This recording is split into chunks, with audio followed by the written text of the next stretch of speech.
The Algi's challenge is to deliver every day the right quality in a sufficient quantity. We would love to know who you'd want to be stuck in a lift with.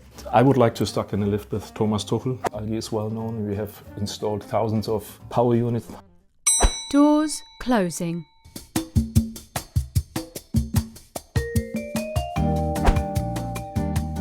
Welcome to the 13th floor. Stuck in a Lift HQ. So Harald, thank you so much for joining me on Stuck in a Lift today, coming all the way from Germany. It's a pleasure talking with you. How are you? Yes, I'm fine. Yeah. Have you done a podcast before? Is this new to you? No, it's my third. It's not a podcast, but it's my third interview. One was in English, one in German. So yeah. Okay. I wouldn't say I'm experienced, but yeah, I have experience with the interview. You'll be a pro.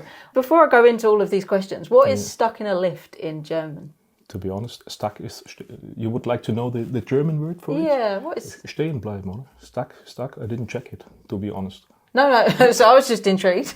So you would be interested, man. I was interested. Yeah. So what would you say if you said I'm taking part in a Stuck in a Lift podcast? How would you say it? I stuck is normally stehen bleiben. Ne? Okay. Yeah. Okay. I'm going to learn. Hopefully it's right. Maybe I have to check it afterwards. The listeners will have to let us know. Yeah. So Algi, who are they and what do they do? Yeah, we are a well-known company in Germany. We are a manufacturer of hydraulic components. Okay. The company was founded in 1929, so it's a long time ago. And we produce hydraulic components, mainly cylinders, power units, car frames and cabins for hydraulic elevators. Amazing. What made you join the manufacturing industry? The reasons were I was born in it a little bit. Okay. I had the option to follow the way since the history of the family a little bit since 1929. So we started the hydraulic business in 1959. So I would like to have my role to continue the success of the company maybe for the future. That was my decision. So always been into it. Yeah. What did you study at school? I have done an apprenticeship after school, and then I studied business and administration, and I have done an internship for half a year in London in 1979. So I improved my English a little bit, which was quite helpful in the sales department, or if you start working in the sales department, if you have foreign customers. You've been obviously into it from day dot. What has been your most successful project throughout your whole journey so far? I would say within the last couple of years, or in 10 years ago, we introduced the frequency inverter drive. Algi was very strong with big cylinders for goods lift. Yep. And we have done a job in 2018 for BMW with a 20-ton capacity lift. It was in total 9 orders. They were 12 meters travel, really large telescopic cylinder. 5 units were delivered with 4 power units and 4 units with a double power unit and all piping. And this was the biggest order we got from a customer. Was that BMW across the board, or was it for a specific site that was needed? It was in BMW in Germany, in a production plant in Germany. And it was a big reputation, because a lot of consultants and also lift companies realize that we can deliver such a big unit, the drives for such a big unit. And it opens us the door for the next orders in Germany and also abroad. Yeah. Target Lifts are proud to sponsor the Stuck in a Lift podcast in partnership with Blacks Productions, offering fantastic job opportunities with full training and support to build a career in the lift industry. Target Lifts are always aiming higher. What would you say your most challenging part of your role is day to day? Yeah, personally, the Algi's challenge is to deliver every day the right quality in a sufficient quantity. Yeah, the challenge is to find the right person, qualified persons, experience in production in every department, not only in sales, because Algi is not that company who delivers standard lifts like the global players. We have our niche. And in the niche, that means special projects with a higher risk that something can happen or cost money afterwards. So you need the process before delivery, that you deliver the right quality. I think this is an everyday challenge. Yeah, I reckon it is. Mm-hmm. Have you had any training yourself along the way to kind of adapt to each role that you've been in from the start? Yeah, I've done some trainings in different departments in our company. And yeah, now I'm since more than 25 years working in the company, starting in different departments, but mainly it was my job to take care about selling our product. Would you say learning more on the job, or would you say that these courses were beneficial to you? It was both. Both? Yeah, both Interesting. in the company and also outside the company. Yeah. So what do you love most about your job? What gets you up in the morning to go to work?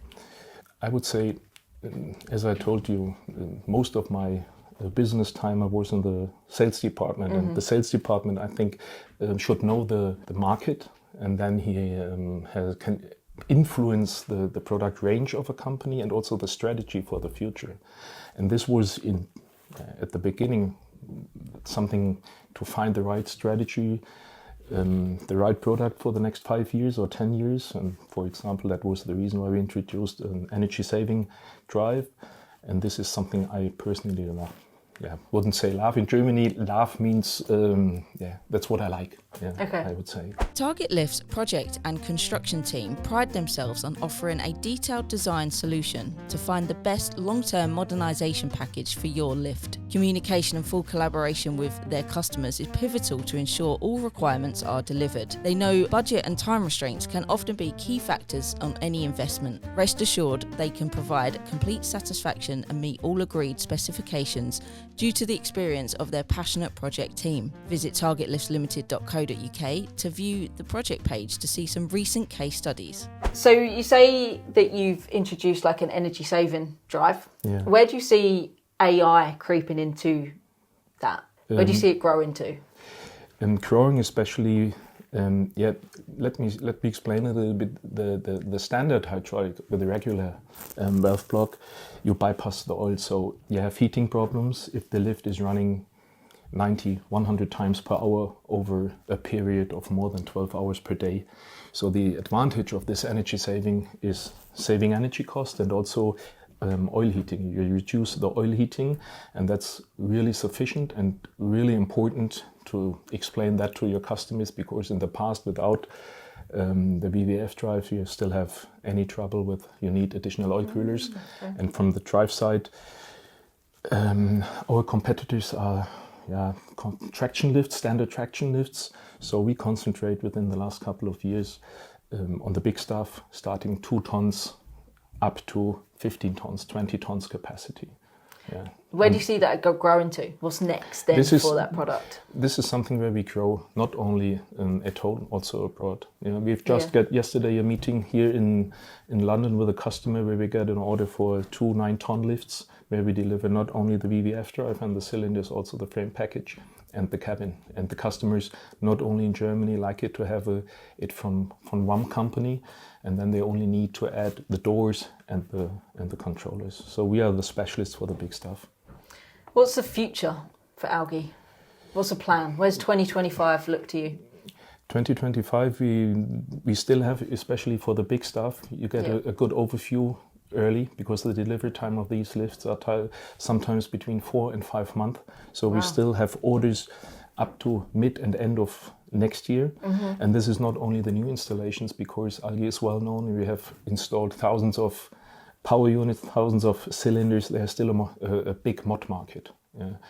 And that means also we have the mod, we have the new installations, and we have the repair and service. And because of our production in Germany, where we can produce also cylinders for the industry sector, we do just a lot of loan work, so we can separate a little bit. There's not only the lift business, there are still also other industries where we get order. What other industries? And that means for big cylinders, for industry, for machines. Okay. And there we do not deliver the complete cylinder, because we have honing machines, and with these honing machines you can also assemble industry cylinders. Wow, busy then. Yeah. No? Yeah, very busy. Yeah. What does Algi stand for? Is it just Algi, or is it broken down into words? No, we are just Algi. Yeah, it's a family-owned business. We have no investors inside the company. And we stand for, of course, niche products, not standard, quality, and also for the future for energy-saving solutions. So. Brilliant. Do you know where that name come from? Like why it's called Algi? It's a shortcut of Harald Giehl. It was my grandfather. Yep. And his name was Alfred. So AL for the first letters of Alfred and GI for Giehl. Yeah. Amazing. We are sure you enjoyed this episode of Stuck in a Lift. Did you know that 3 Target Lifts employees have already taken part in this amazing podcast? Listen back to Season 1 to hear Georgia Shepherd, and Season 2 has both Danny Keefe and the finger pointer himself, the director Danny Garraway. Be sure to give them a listen. Target Lifts are always aiming higher. What is the most expensive part that you've got on your shelf? You don't have to give me a price, but what products are we talking about here? Yeah, it's difficult to say. I think you have passenger lifts, you have goods lifts, you have glass elevators, you have high-rise lifts. Yep. If you have a passenger lift, I can talk about hydraulic, then the drive and the controller for a standard lift, I would say is the most expensive part. For a hydraulic drive, if you have higher capacity, higher travel, then also the price for cylinders and power units is growing a lot. That's I would say. So at the end of the day, you have to decide it from lift to lift. Have you seen, I mean, you've probably got thousands of stories for me, but have you seen anything that was unexpected along your journey, which I'm sure you've seen quite a bit, but anything that you can share with us? Yeah, in total, I think it's something like COVID and since 5 years. If you see from COVID and now the whole situation in East Europe, if you see the Middle East, that's something. Personally, I'm 53 years old, and I've never seen or never contacted with the war, and with COVID as well. And this is something you have in business, and you still have this since 5 years. You see it every day. Yeah? The result or what happened after the COVID situation, or I think next week is the election in the United States, and that's something nobody knows. There is always a solution. It's a difficult time, I think. The time has changed, especially since in the last 5 years. How was COVID for you over in Germany? Yeah, it was from one day to another. I can remember we had a meeting here in London, and my colleague told me, "Have you heard about COVID in China?" I said, "No, I didn't." And then you have seen me this video we've seen on the screen where the streets were empty. The person, they took him out of the car, brought him to the hospital. Yeah. And it was something you didn't know on Monday what happened on Tuesday. Yeah. And this something what was really unexpected. Yeah. I think in business in general, there was nothing I would say it has changed from one day to another, because you have your plan, you have your strategy. Of course, you have technical issues. You have always something in the short term or solution short term. But this was something over years and over longer period. Yeah, like a challenge or like something unexpected, and you still see it. Yeah. Has everything gone back to normal now? Or you still feel like things are drip feeding? It's more normal, of course, since 5 years, and you don't have direct the wars in front of your house or in front of the company, but it's still something in your mind. Huh? Yeah. It's an everyday information, and I think it's a combination in business and private life. Yeah. That working from home creeps in a lot now, and a lot of people do. We're saying Teams and Zoom are now the normal, because COVID introduced that, and now people use them day in, day out. Yeah.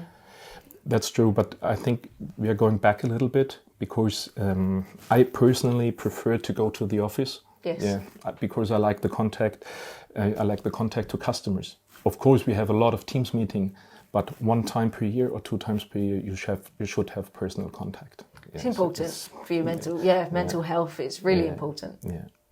So we love to end each podcast in tradition, as you may know, and we would love to know who you'd want to be stuck in a lift with. Personally, there was this in the news, the new information. I'm also interested in football. I have a season ticket and Eintracht Frankfurt. And Who's your team? My team is Frankfurt. Yep. Yeah. And I was with Danny to the semi-final against Chelsea. Unfortunately, we lost by penalty, which is not normal. But I would like to stuck in a lift with Thomas Tuchel, the new national coach of England. Yep. It's something, there is a big rivalry between England and Germany in football. And it was I wouldn't have a clue, so please tell me more. I've got no clue. I don't need to explain, because I think there is always a rivalry between England and Germany, and now England has a German. Thomas Tuchel is now the coach of the English national football team. Okay.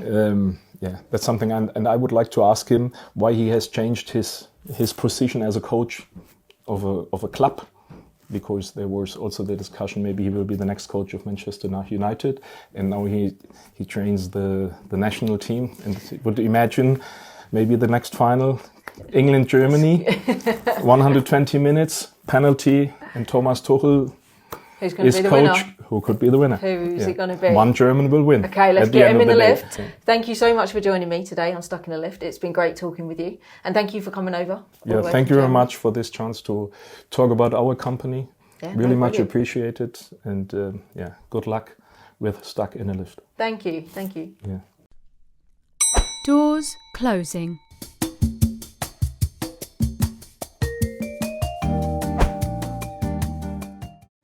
So CEO, that job title must come with a huge amount of challenges. It's definitely a transition when you move into the CEO role. We respect people, not position. That's really important to me. People drive our business forward. How do you see AI creeping into the lift industry? It's another tool to add to the armoury.